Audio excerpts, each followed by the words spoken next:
Hi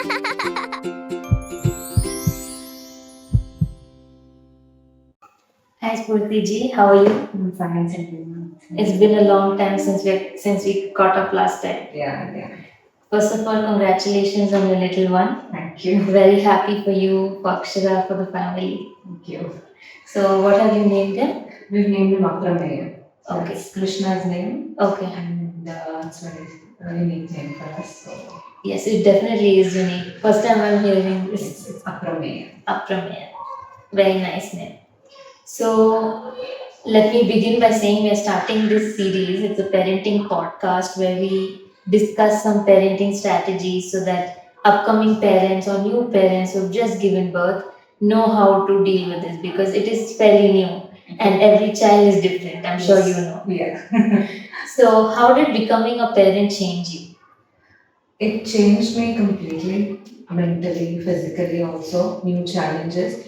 And more than teaching them, it's more about learning from them. The little things, their creativity, every day and night, how they think, how they process their thoughts. And it's more about how much they are soaking in from our behavior or our words. So when we say do this, they won't do it. If we are doing the same, they do it without even having to tell them. So it's more of correcting our behavior or our thoughts than telling them or scolding them or shouting at them. So this is what I have learned.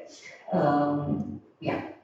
That's absolutely true. Like, kids are a mirror of what we do basically. Yeah, so it's like lesson hard learned. Even before my first kid, I had some set of rules, like not rules, set of learnings. Like this has to be done. If this happens, this has to be protected like this, and all of that in my mind. But none of them worked. And second one is completely opposite to her. So it's again a new learning for me. It's like unlearn, relearn, going on this. True. So, what parenting advice did you receive from your parents that you tried for your children that didn't work out for them? First is the starts with food, basically. So it's like we have eaten sugar and salt. We have eaten ABC, and you are not giving them ABC. You are doing well. Why aren't you giving the same things to your kids? But that's not the case. So example is if you take any small biscuit packet, we have had that when we were kids. But the same biscuit packet, if you compare the ingredients today and 20 years, 25 years back, the ingredients are way more and we don't know how it's going to affect our kids and whatever we have eaten we don't know how it's going to affect us also. So neither our parents knew at that time because of there was no so much of exposure in those days, but nowadays it's like there's so much exposure. Kids channels are there, kids safe channels in fact, where they teach to read the labels basically. So that's what I have been starting with Akshara also. Read the labels. If there is sugar, if there is palm oil, just avoid that product because it's not going to do any good for you. Even if it doesn't do anything good, it shouldn't at least harm us. That's the first thing. So this is the first fight which I had with her, and the second one is going on. I'm fighting that no sugar, no salt. I'm fighting with my cooks, with my nanny. Parents have stopped. They have given up their hopes on me because I'm being strict with them. No sugar. But right now the battle is with the nanny and the maid. They are like, y'all also ate, give it to him and all that. No, it's a straight. So these starts with food basically. No, you're absolutely right. Times were very different back then. Yes. And like you very well said, there's a lot of exposure to social media, internet, and there are a lot of negative things also that we see. So, how do you control screen time and these negative effects on the children? So you can't say that don't do something and then you expect them to follow it, and that's like it's not going to happen. If I'm going to sit and watch TV with having food, my kid is going to do the same thing. So that's where I stopped. I had a habit of seeing TV, seeing the serial, and having my food. And that completely stopped when Akshara grew up. And I was telling her, don't see TV. And then immediately after her food, I used to do that. Then it was like a reflection. She's watching me. I shouldn't be doing it. So now the rule, and then we have been doing natal. So 6 months she was off screen, not completely, but at least meal times were off screen. So it was like sitting with the grandparents, sitting with the parents at the table, have it together. So that culture which came up, There, the time is really slow. I don't know if they have 36 hours there. Time is really slow. Nobody is rushing, pushing for anything. We eat slowly. We do everything slowly. Here, it's a rush here. To have fast, eat fast, go to school. Negative impacts. As parents, we can control the channels, basically what they see, and communication. Communication is the key here. So if they tell you everything what they have done throughout the day, then I think we'll be able to connect the dots. If there is silence, then silence needs to be investigated. So we have a habit of bedtime wherein she tells me exactly the same things from morning till night what she has been doing, who said what to her, who treated her, with whom did she fight, all of that. So I know that okay, this is what is good, this is what is bad. Then I explain it to her. And that bedtime talk, it's just hardly 15-20 minutes talk, but it creates a great impact on her and me, and I get to know what she has done. The moment she comes from going, if we have gone out or school, if I ask her, what did you do? She will never tell me. So I stopped it. I know it's not going to work. So you will be telling me at the end of the day. So communication is very, very important as parents to understand. And then once we have our notes, we can change the channel, we can change their habits, or we can change their whatever. If we feel is a red flag, or if we feel this is not a healthy point, then we can do. Those changes have to be done. These are small efforts which obviously as parents is going to be like a unsaid rule to all of us. Not everything can be controlled. Few things they have to experience and then only learn. We can't teach them, or as teachers, everything can be taught in school, or parents, everything can be schooled to them at home also, but certain things they have to learn by themselves. It's just that they have to come and tell their parents what has happened so that every one of us are aware that this is right and this is wrong, and we have our own ways to that this was not supposed to be done. So this is how I am working and learning with Akshara. I don't know if he'll work with my second one because he is totally different. So just again, after her, I have to again unlearn, again start learning. No, absolutely true. And like I am very different from my siblings, so I think it's a very common occurrence that both the kids are not the same. Yes. And like you very well said, communication is important. I think that kind of gets the emotional connect between the child and the parent. Yeah. So even when I was in for delivery, she used to call me for the night and tell the complete story. So it was like we have not lost that touch or something. Because 3 days I was in hospital and she was at home with my sibling. So she made sure she calls me up at night and tells me the entire story. Although there were people who could take care of her at home. So this was what is necessary. Even I mean, I've been doing it every day and hope to continue it throughout.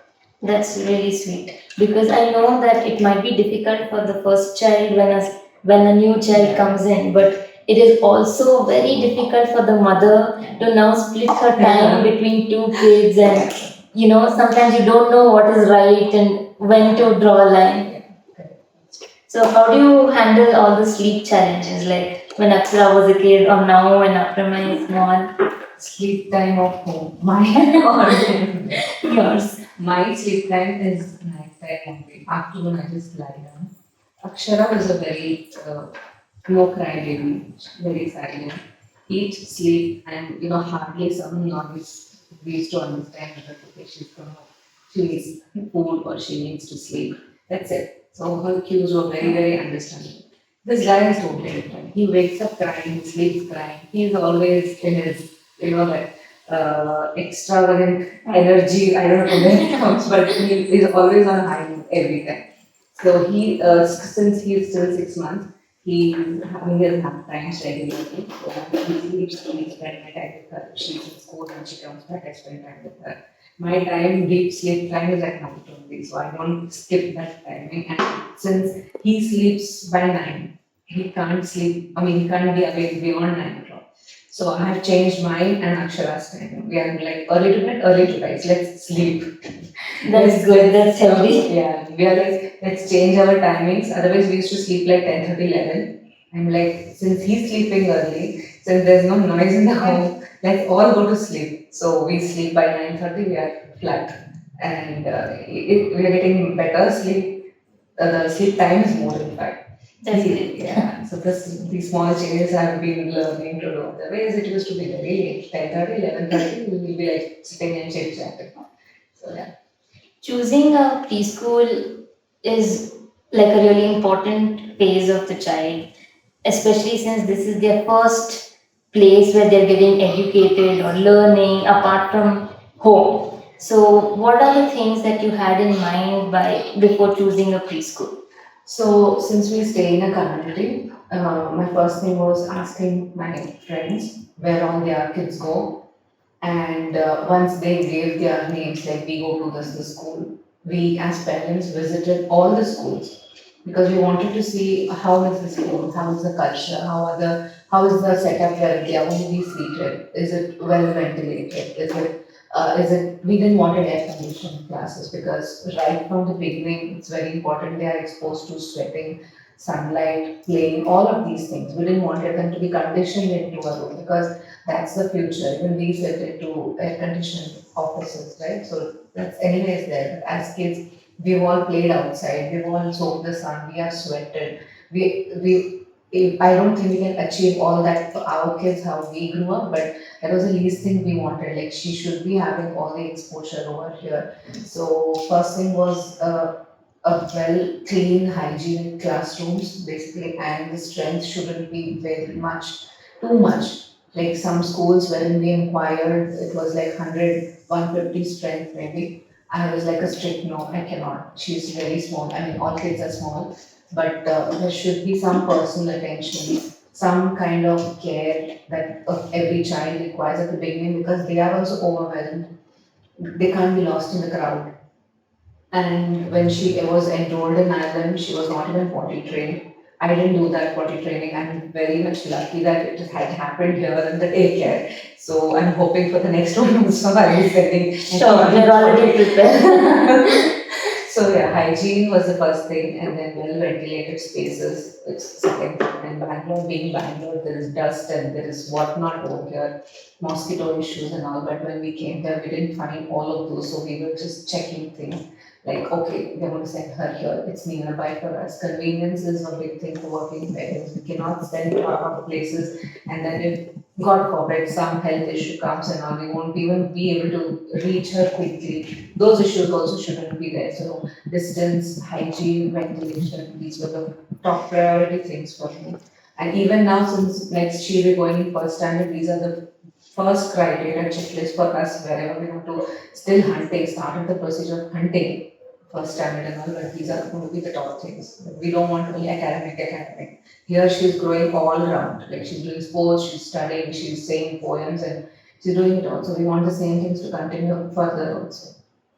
Absolutely. Like you said, too much exposure to air conditioned rooms is not good, even for us as adults. So it was a very conscious decision of ours not to have AC. There were certain parents who came back and asked us, why don't you all have ACs? Other schools have ACs. We're like, no, I fall sick so much being in an AC room all the time. So them being kids and their immunity not as developed as us, it's but obvious that they will also fall sick. Plus, these are their formative years where their immunity is building and they're learning to adjust to situations.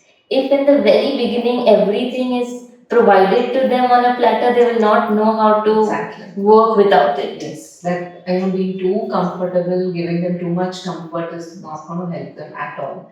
Because we have, all of us, none of us have grown up with that comfort, like, that's why we are now resilient to all the changes.